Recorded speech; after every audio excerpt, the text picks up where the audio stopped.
First and foremost, I'm Justin Pulitzer. Thank you all for viewing.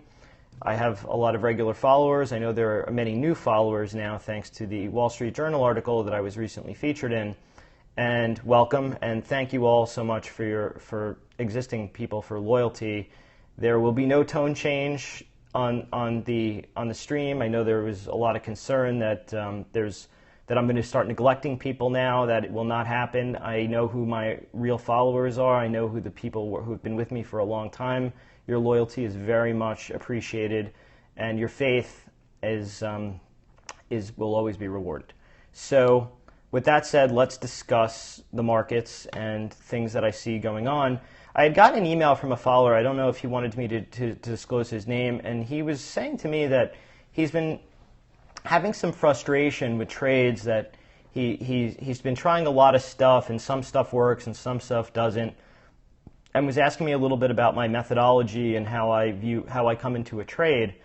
And I thought this would be really good to discuss because it really goes to the underlying setup. It's not really just me tweeting out a trade idea, and I always want to caveat that all my posts are just my opinion and my thoughts. You know, if you choose to do them on your own, that's up to you guys. If you don't, you can not.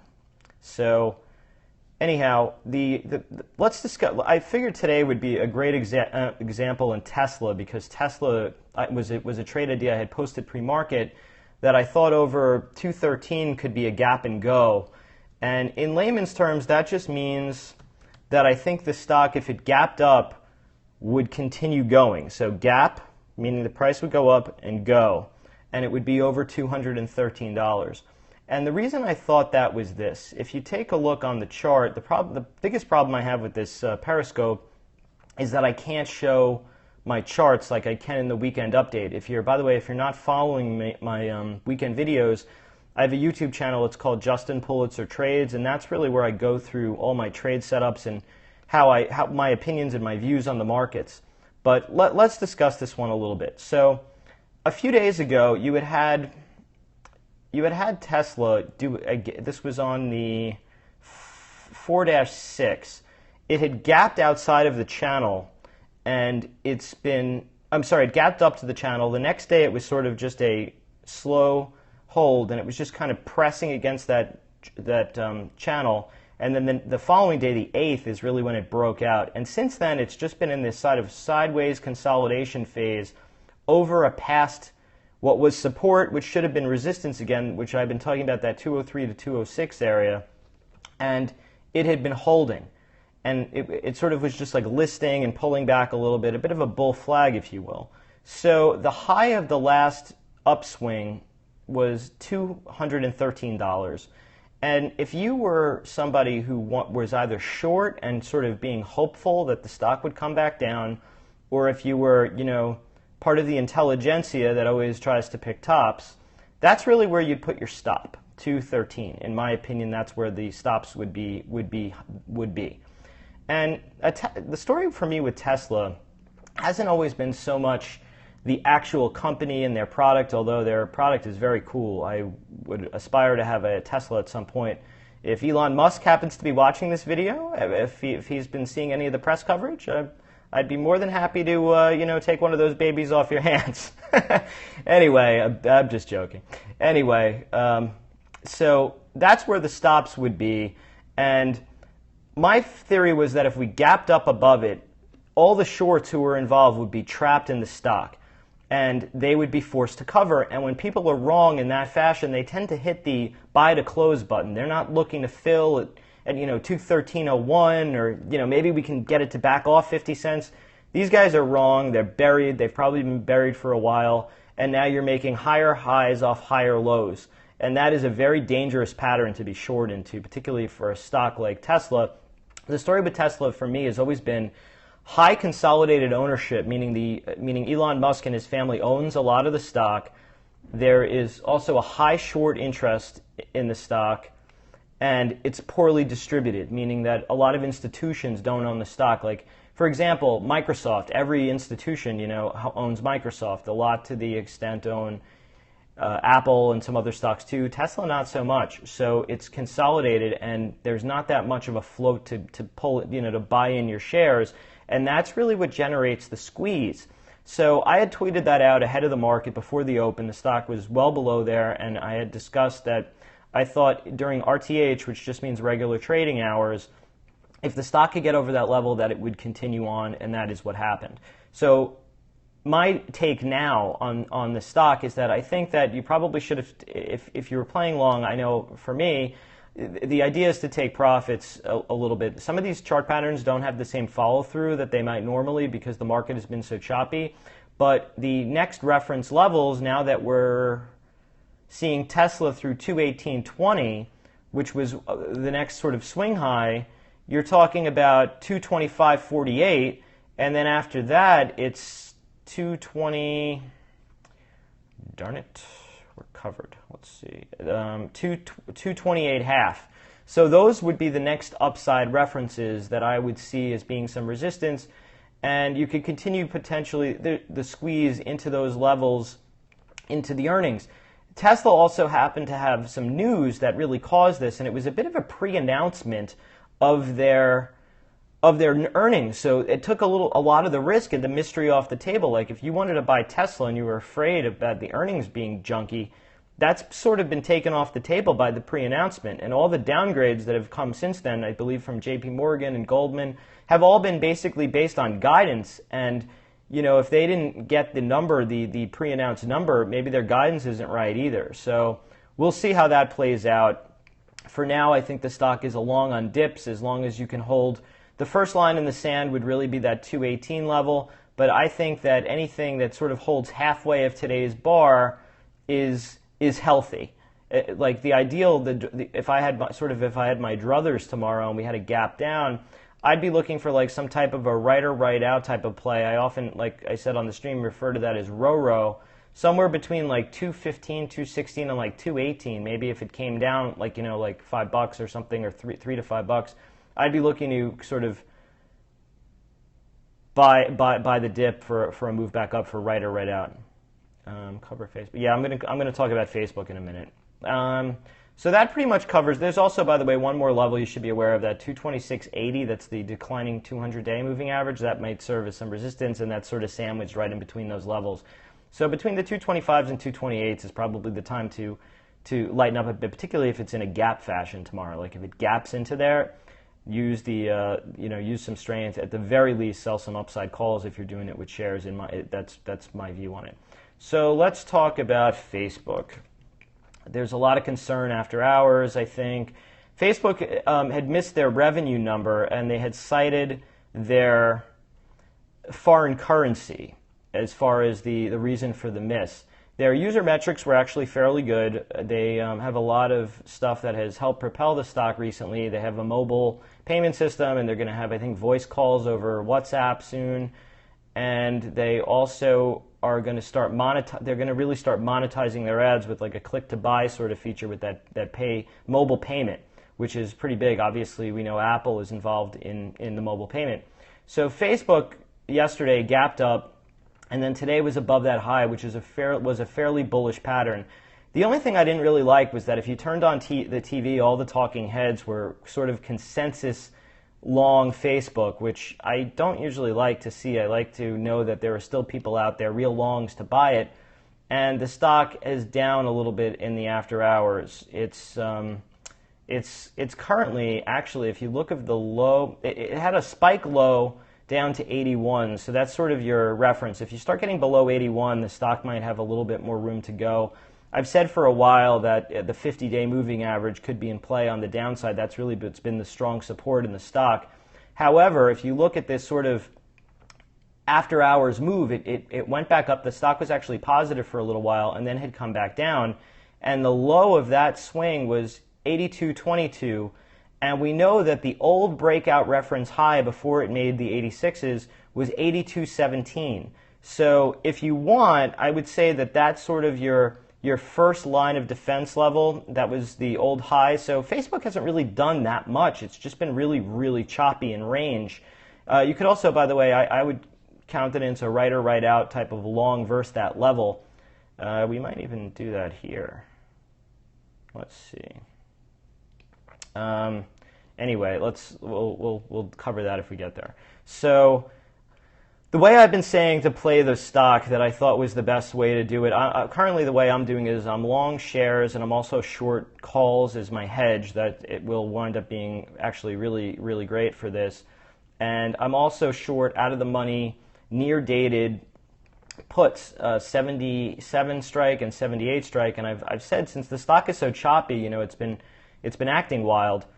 Excuse me. The easier way to be long is to sell that premium and use that as sort of your long proxy.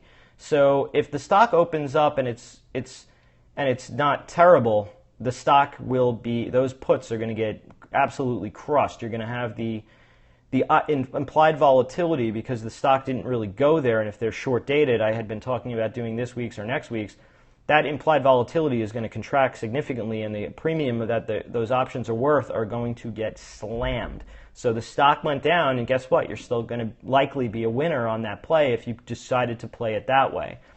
The short calls obviously are the same story. The price was down a bit, so they're going to get hit that way, and then the IV is going to get crushed.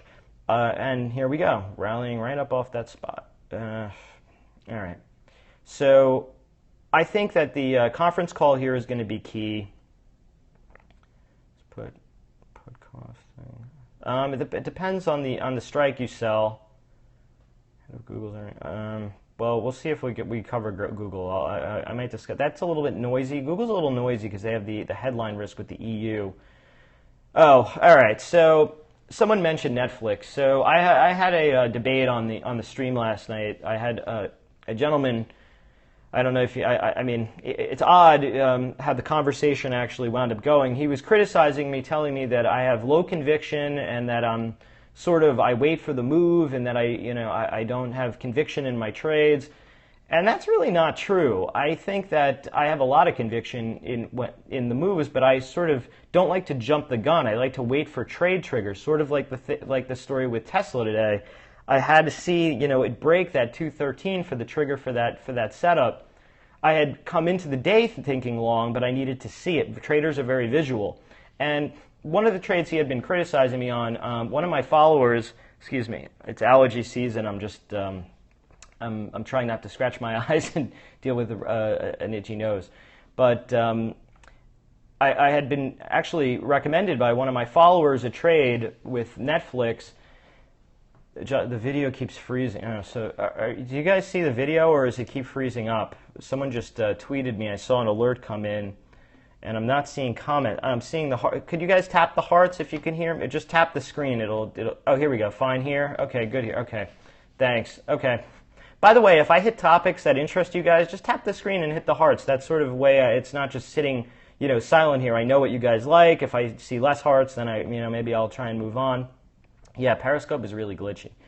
I know it needs a little bit of work. Maybe if Dick Costello reads the Wall Street Journal article, he could call me and I could, we can consult a little bit about Periscope. So anyway, the story. What was I lost my place here for a second.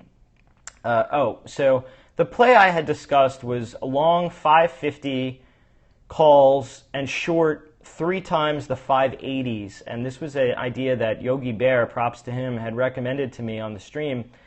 And the criticism came that I closed the trade too fast. I had gotten filled on it for 10-cent credit and 12-cent credit and sold it for $2.50. Now, in options spread parlance, that is an absolute home run. That is an amazing trade. And I had no way of knowing that the stock was going to continue going at that point. So the story with that would have been, if the stock pulled back even $5, my trade, I wouldn't have even been able to get the 250. It would have been a zero. If the stock decided to pull back. And my thesis on that went into the strategy wasn't that I had low conviction. I had been saying I thought that the Tesla pattern was bullish. If you take a look back on my Twitter, that's what the great thing about Twitter is, the timestamp and the accountability. And if you look at my videos, I said that the pattern was bullish. The only thing I didn't like was that it had gapped there, but I still thought it was going to go higher into the upper part of the channel. So the area that it gapped to was the upper part of the channel, and that was part of my reason for taking the profits. It was also roughly the overnight highs. And my thesis was that the stock usually has in the teens, like 13 or 16% short interest, and it only was showing on that website, that shortsqueeze.com, that it was 8%. Now, that's not necessarily the most updated number, but it was still half of what it normally was. So my thinking is that people would be looking to take profits. A lot of the people I had seen on the stream happened to be long, and I didn't want to risk a trade, like I said, that in option spread parlance is a home run, to be a zero. Yes, the stock continued, and you could have sold it for multiple dollars more, even $10 or $20 at some point. And yeah, I'm kicking myself a little bit. I probably would have, and I did tweet that though, that over the first 5-minute high, I thought the stock was a long, and that was sort of separate from. It may have been within the same tweet, and I talked about it, how I didn't want to be sort of Cinderella after midnight and turn into a pumpkin with losing on my trade. But on this other hand, also saying that the stock was a long over that level. So you could, if you were still long shares, my impetus there would have been to stay long the stock. If I happened to be long that trade, the one I was discussing, and I did it very, very small, and that's partially why I closed it. If I had had it on in size, I would have closed some of it there and held the rest of it for a little bit later. Or if it was monthly, or if it was some longer duration that didn't expire the next day, that had the risk of zeroing, I would have played it longer. I wouldn't have closed it as quickly. So the answer is that my conviction in the stock, I wouldn't say was wavering, or that just that I got the move I was looking for, and I had no way of knowing it was going higher. Anyhow, that's my story with that. I'm sticking to it, and I'll defend that position if anyone wants to question it. I still think it was the right move, and I'll tell you what. This was an example for Netflix that it continued going. If that situation happened exactly the same again today, I would do it exactly the same way again, because I know that over a number of iterations it will be the right move. Let's say that was the one time it continued going. If that happened 15 more times, maybe 14 of the times it would, or I'm not going to say 14, but let's say let's say this happened 10 times. 2 or 3 of the times it goes higher, the other 7 times it goes lower. I have statistics and probability on my side, and that's really my trading style. Let's segue into that. I take high probability trades, ones that I see where I have a dollar risk. I often talk about RORO, which just means right or right out, that I see the downside being $1 for every $3 on the upside I could make. So let's say, for example, we were trading Gilead. How's that one? That's one you guys always like, right? And I decided to take it long at 100. My stop there would have been like 99 or 98, and I saw the upside being 105 or possibly 108. The risk reward there is asymmetric. Yeah, I could be a loser, but the amount that I would lose is significantly less than the amount that goes up. A lot of the times the messages I get on Twitter are, what do you think of this stock and this stock? And a lot of the times it's in the middle of the range. It's already kind of started the move. I'm very specific about price point and entry, particularly for entry, not as much on exit, although exits are very important. And I think that one of the big problems is a lot of people don't know how to sell, and they often think, it's absolutely amazing. You'll have conversations with people, and they're looking to sell, and I always tell them the only way to sell is to sell, and taking profits along the way isn't shameful. I know a lot of people seem to think that they're going to, you missed the last point or the last 2 points. I'm not so much interested in my trading style as catching the first couple of points or the last couple of points. It's kind of catching the meat of the move, what's in between, the 85% of the trade, if you would. And yeah, I'm probably not going to catch the dead lows, and I'm not going to catch the dead top, but I'm going to consistently catch that middle meat, and that's the quote-unquote more sure money, in my opinion, rather than being the pioneer trying to pick the low or pick the top. Those calls usually, believe it or not, will be the most costly in your career, trying to pick tops. I mean, think about the guys who were trying to pick tops in Tesla and got blown through today for $7. I guarantee you they're not feeling so smart today.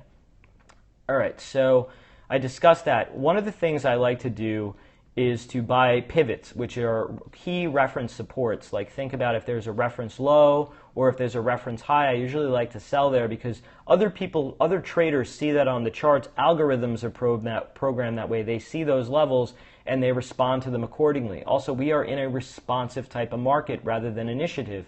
So you'll ping those levels. Sometimes you'll go through it just a little bit to run the stops, and then they'll take the stock the other way. So I'm always looking to take profits at levels. I also like buying or selling based on trend or channel, the highs and the lows.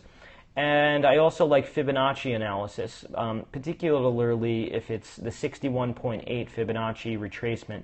And you'll see that in the videos. I think what I'm going to do this weekend is, well, I don't want to promise this weekend, but it's going to be soon. What I think I'm going to do is take a blank chart, and I'm going to do it on camera. I'm going to like show how I set up my charts, how I draw my trend lines, how I set up my levels, how I would draw the Fibonacci extension or the retracement. And I think that would be really helpful. I know that was part of the request.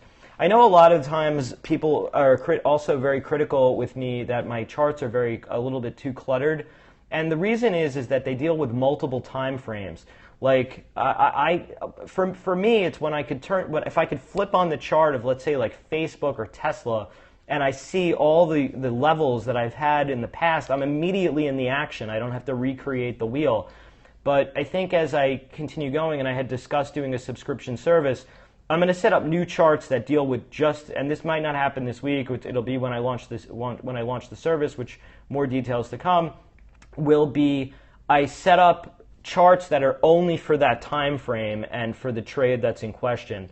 I think that would help a lot of you, and I'm seeing some of the responses would help a lot. So that is something that I'm going to take into account and try and be a little bit better on. The problem is when I usually do the videos, I use these are the real charts. I mean, this is what I use. This isn't like, some guy who comes on TV and, doesn't trade in the stock and is asked his opinion and, kind of just wings it or has sort of a makeshift chart. This is really what I use.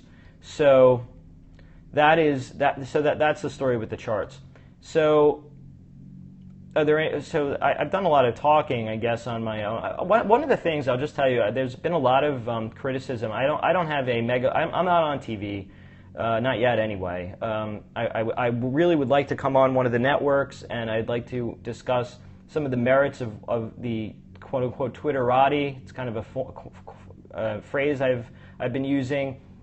I think that the feeling from the more old school Wall Street guys and girls is that this is like 2000 all over again with the Raging Bull style chat rooms and the tout, but that's not really the case. I mean, there are some trolls and there's some fake people who are on Twitter who don't really know what they're doing, but I think that's pretty obvious who they are. And I think that the community sort of polices itself in the sense that everyone kind of knows each other. And if you don't, you can really just click on follow. I mean, if you see someone's trades, it's not really anonymous. I mean, I have my name there, I have my photo there. I don't have a picture of a dog barking or what have you, or some neatly symmetrical shapes. I mean, it's me. I mean, that's part of the reason. I think if I was discussing this actually with Daniel. This was right the night before the article went out, and I had told him at the time that if I had to do it again, maybe I would do it, more anonymously, and I would have used a nom de plume.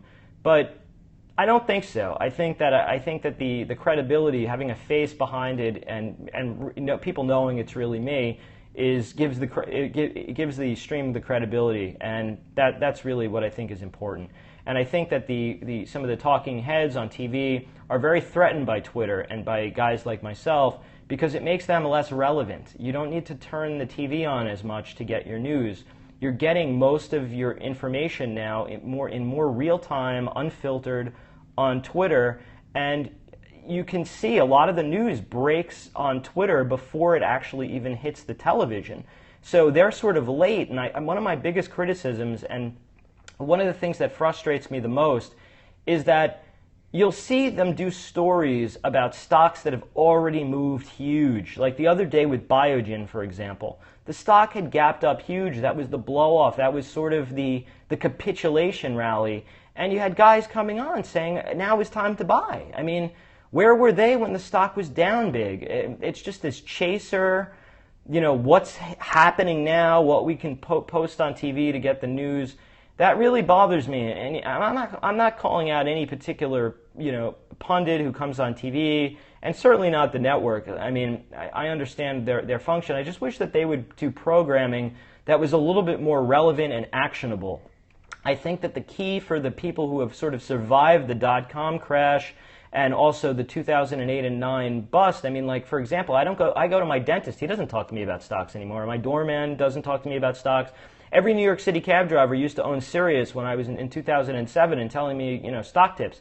Nobody cares anymore. Nobody talks to me about it. And I think that's one of the things that is frustrating for some of these networks, that they're still programming for like a 1999 type of an audience, and that's not who's doing it anymore. It's people who are much more tech savvy, who are a lot more intelligent about stocks, and they can be challenged more. They don't need to be spoken to like idiots, so to speak.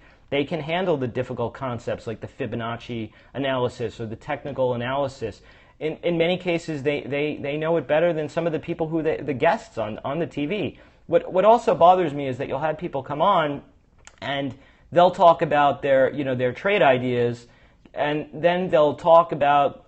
There was one manager I had mentioned on Twitter today. I don't really care to mention it again. I had gotten in a little bit of a heated argument about it, but he had mentioned shorting Chipotle under $300 a share, and he's been on a guest multiple times since then and hasn't mentioned the trade. I mean, all they do is talk to him about bonds. I mean, I'd love to see some accountability. Excuse me, I'm sorry, my allergies are just driving me nuts. I'd like to see some accountability, and that really is one of the things that frustrates me, and I think that's one of the things that I like about Twitter, and that really the story was trying to emphasize, that there is that timestamp, there is that level of accountability, and that's my spiel with Twitter. So let's take some questions. I'm sorry, I feel like I've been ranting for a little bit, but I wanted to clear some stuff up. To go, other one. Once news and okay. Thanks for the comment. What did you say? What did you say about you? Oh no, I wasn't on CNBC today. They had a reporter. The reporter actually, Daniel, who had written the story about social media, the one that I was featured in, and I was watching it, and I thought that they were really kind of, I mean, he was almost in a defensive position, which I thought was a little bit odd.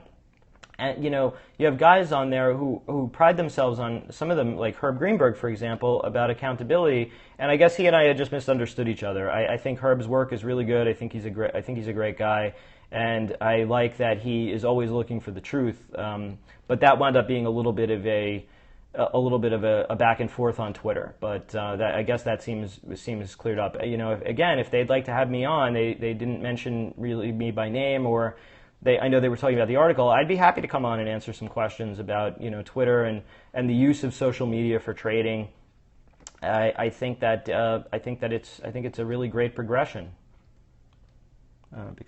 Yeah, well, as far as competition goes, yeah. I mean, I think the issue I think that all the major networks are finding are that people are like myself are on Twitter. It's almost like what's happened with the democratization for musical talent. Like, for example, Jay-Z can go on Twitter and tweet out about his new album, and he doesn't necessarily need a record label to promote him anymore. The contact with end users right now is basically one-to-one. You don't really need that middleman as much, and I just think that's sort of we're in a bit of a transition now from that kind of old media to new, more social media, and that's what I think is taking place. Yeah, I do have a TOS script actually for my charts. It's really very highly customized, and when I launch the subservice, it will be available to members. Absolutely. I could take some more. Hold on. The markets in general have been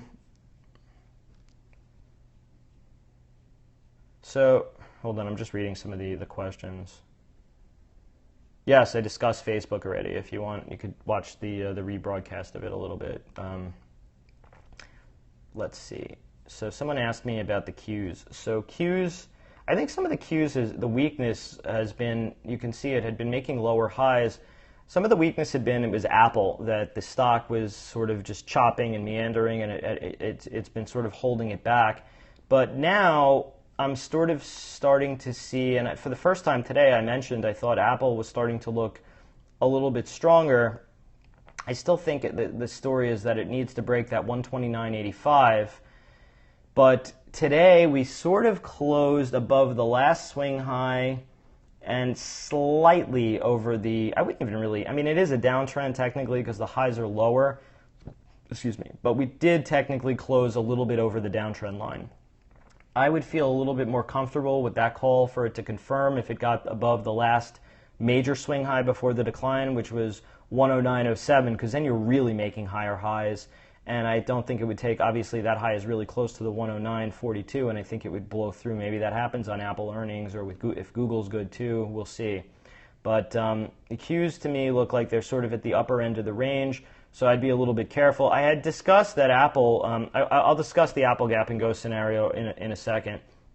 If you take a look at SPY, that also is sort of coming to the upper end of the range today. It kissed off the 50-day moving average. It held that 208.97 that I've been discussing as the sort of the upper distribution, and it needs to just get over the 211.04ish. That was like sort of the, there were two poor highs, and they were like double tops. They're sort of, I would say, almost tweezer tops. One was slightly lower than the other, but it's kind of close enough for government work, so to speak. And I would say if you could get over the 211.05, it would power up pretty quickly to the 212.24. And then I've been discussing also some Fibonacci extensions up there, up around 213.40 and 214.17. I think up there we would maybe find some responsive sellers, because I'm not the only chartist who sees those levels.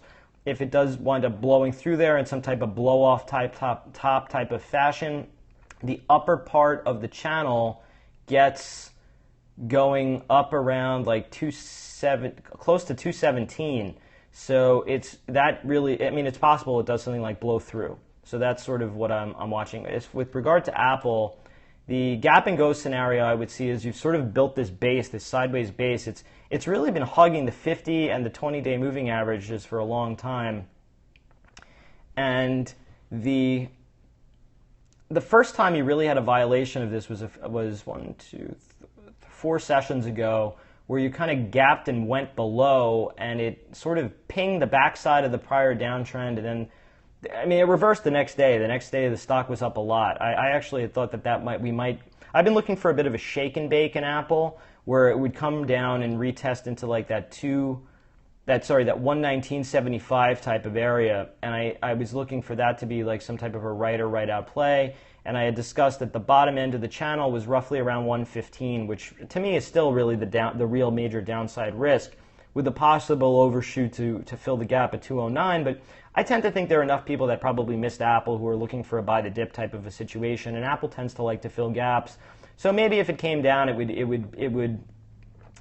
would kind of hug that area a bit and then bounce to fill the gap. Like maybe it's down for a couple of days, it meanders, and then sort of reverses to fill the gap. So I think that the safer quote unquote play in Apple might be if you want to play for long, to wait until it breaks that 129.85, which is really the after hours high actually it was the pre-market high for the stock when it was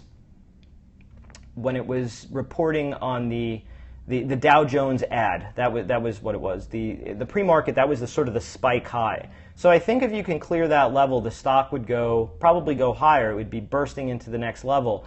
The old reference high in that instance was 133.60, so that would probably be a magnet for the stock to get up to like 130. It's a big round number, and then to retest that 133.60, and then I think it would we'd have to reevaluate once we got there and just see what the tempo is of the stock and of the market. Sometimes a lot of it's like by feel, like you're sort of driving by stick shift. That's the feel of a stock and the feel of the price action. You have to see how the tape goes. So that's my take on that. Anyhow, I think that covers a lot of good stuff. I really don't want to make this too long. I think we did cover a lot of stuff today. Are there any other good questions here? Let's see. Let's check up on Facebook how that's doing after hours. Today, 1 day, 5 minutes. So let's see. Yeah, we're chopping around down around those levels. So yeah, I would wait to see this stock. I'm probably going to wait to trade this thing regular hours tomorrow. I'll be likely closing my short puts when we open up, if that IV gets crushed, and then reevaluate how I want to trade the stock from there, probably based on gap rules, looking at the opening 15-minute range, above the high or below the low. I know, like I said, a lot of people have played this with options to the long side, so there might be a little bit of pain. That's probably why there's some pain in it after hours, but like I said, I thought that it may have a few days down, but I think it's going to be choppy, and we'll have to reevaluate based on levels. So, might fill the gap from the other day. Yeah, it might. I mean, let's take a look. Where was the gap? Where did that go from? 6 months, daily. I usually use 9 close. So,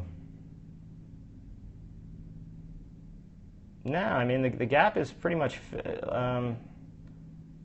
what was that? It was 83.15, so that gap has been filled. I would say that the next stop here, it's a little bit through the 20-day moving average. I mean, the real risk I see in Facebook here, like I said, has been to the 50-day moving average, which is 80.64 right now. So we'll see how that goes. I mean, a really great setup to me for the open would be is if it opened right on there, right to the nose. That would be a great right or right out type of a buy, and then I would use the stop below 80.37-ish. That's that was sort of the last major swing low. So that would be a great risk reward for right or right out, in my opinion, to play the stock. If you get through there, then you're talking about 80 is a big number, and then another major reference was 79.71. Would have to see how that, if that came into play. I'm not necessarily thinking that it will. The stock could also reverse tomorrow morning, right out, in the hours. I know 82 was a really key level. Let me take a look. I'm back on the daily chart. Let's take a look and see where it is right now. Yeah, I mean, it's just hovering around this level. So there might be some responsive price action here. Like I said, I think that the downside risk here, where there'd be some interested buyers, is the 50-day moving average. That's, for me, would be the most interesting point at this point. Or if there's some type of a squeeze play in the morning. So opening 15-minute range. If it happens to open right on the 50, though, that to me would be a great right or right out play that I will take. So I think that's going to cover it for now. We did cover a lot. My goal for this was sort of more to explain myself and some of the stuff that's been going on the stream. I do believe staying humble is very important. Anyone who's been with me for a while, you guys will always, we're not going anywhere. So thank you so much for tuning in. I appreciate your loyalty and for, really being very supportive. I know that there was a lot of venom on the stream right after the article had come out, and a lot of you came to my defense. Some of you who I know were even skeptics in the beginning, and I really appreciated it. Thank you so much. And I look forward to the weekend video. If you're not following me on Twitter, my handle is @JustinPulitzer. My YouTube channel is Justin Pulitzer Trades, and that gets more in depth, and I use the videos to really show the charts more. In the Periscope here, I'm a little bit handicapped in that sense. So thanks so much, and I will see you guys on the stream. Cheers.